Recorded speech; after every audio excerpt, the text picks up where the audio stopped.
I was looking through my watch collection recently when I noticed something was missing.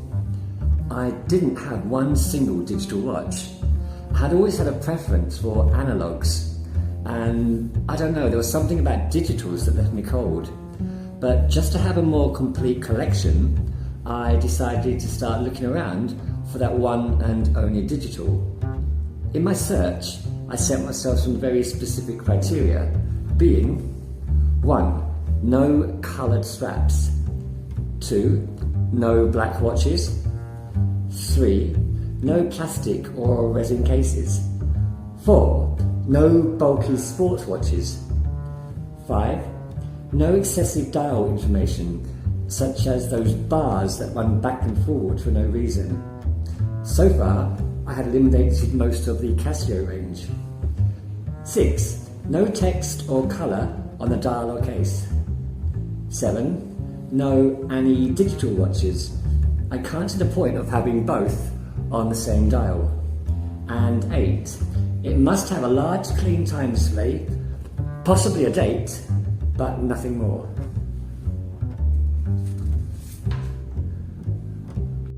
Well, after all this filtering, I eventually narrowed my choice down to a Skmei, in particular this Skmei 2066. So let's have a look at this thing.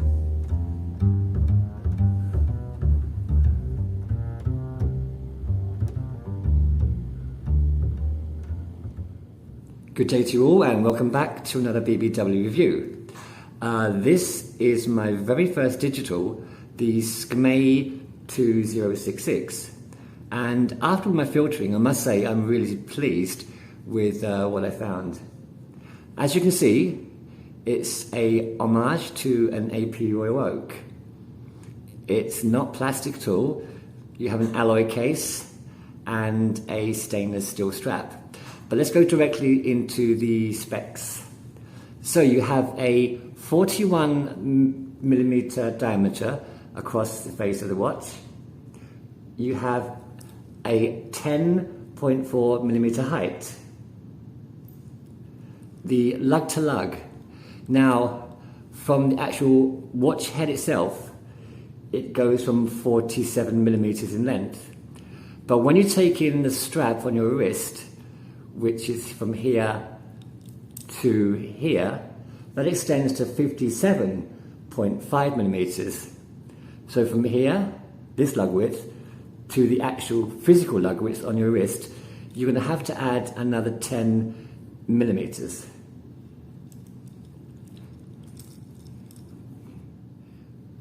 Now, I won't go too much into detail with the functions, because I'm sure it's pretty much the same as any. If you've had a Casio before, then this is probably the same. So you have 4 buttons, which I like because of the symmetry. Many Casios may have just 3 buttons, but this has 4, numbered S1, S2, S3 and S4. The S3 button is the mode where you cycle between the date, the time and the seconds, the stopwatch and the countdown timer.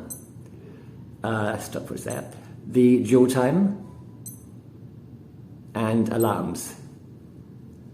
The S1 button changes the numbers when you're setting the values. The S2 sets the values and jumps to the next field. S3, as I've mentioned, is the mode button, and the S4 is the light, which I'll try and show you now. Okay, here we go. Let's focus that in. It's a blue light. It's a really nice blue light. Very sharp, if I can focus. The only problem is, it only goes on for 1 second, so I can't focus. I would have preferred 3 seconds. Okay, other features to mention are, it is shock resistant. I'm not sure how they measure that. It has an auto date, so for example, if I change this to the 31st, sorry, not the 31st, the 29th, the day would change back to a Monday. So whatever I change this month and the day to, the day itself will set itself, which is quite handy. As I've mentioned, you have alarms, you have a dual time, you have 12 24-hour clock, and that's about it. I think that's all you basically need. Now I'll show you some different versions of this.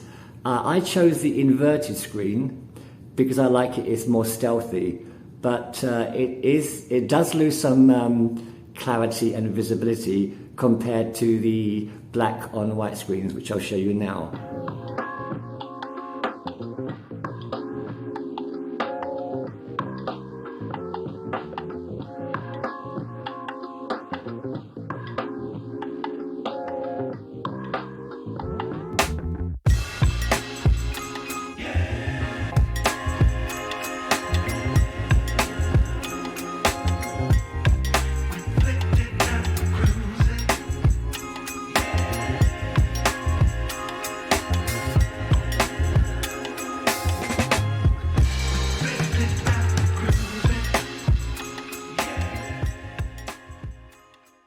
So back to the case.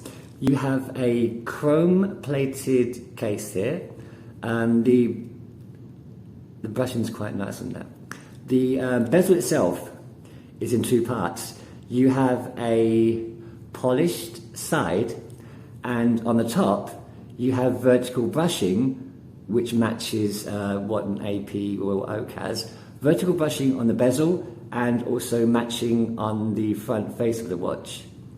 The buttons, they're quite responsive, and again I like the fact that there are 4 of them to keep that symmetry.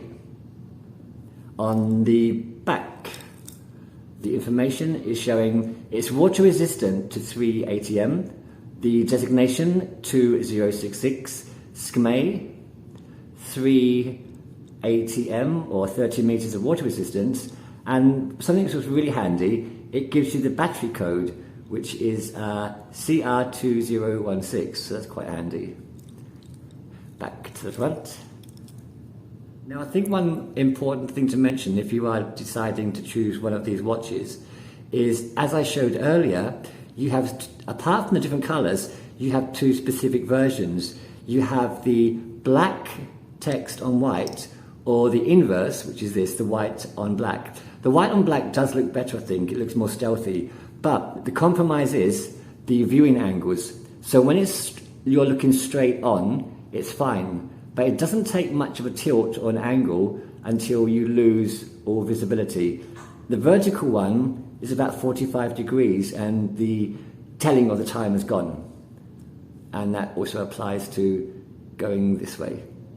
Horizontally, it's a bit worse, I think.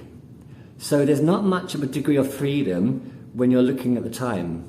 And also, in dimmer lighting, it can be quite difficult to read. But that's a compromise I don't mind, because I like this inverse screen. I just like the look of stealth about it. One more thing is, the crystal itself is a standard mineral crystal, although it doesn't sound like one. It sounds like just plain glass, but I'm not sure. But $7.30, I'm not complaining. A quick wrist shot before we leave. Yeah, I'm really happy with my choice. When I began going through all the different digital watches, I really didn't expect I'd find one that I would be pleased with as much as this. And the profile. It sits on the wrist really nice. Being only 10 millimeters, it's a very slim fit watch. And even though these protrusions, which are 57 millimeters in length, they don't really show much. So I think even a thin 6.5 wrist like myself can get away with this. And I will be wearing this from time to time. So there you have it. Since its introduction to the watch market, Skmei was always considered as a low-quality, cheap Casio imitation brand.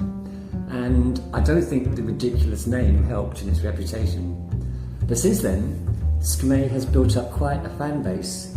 For the price, they have a huge range of well-built, full-featured watches, that have gained some respect in the digital watch market, who have moved on from their Casio homages to quite a range of their own original designs. Now they are considered by many to be catching up with Casio in value for money, despite Casio having its god tier level. I think Skmei has made Casio wake up from its complacency. The 2066 for just over $7 is a watch that I feel Casio cannot compete with. A beautifully uncluttered screen, packed with features, alloy case, and a steel integrated bracelet, while paying homage to AP's real oak. For $7.30, I'm guessing even Casio is sitting up and taking notice. Well, that's it for now. Thank you for watching, and I hope to see you again with another watch on the green chair for a BBW review. Until then, take it easy.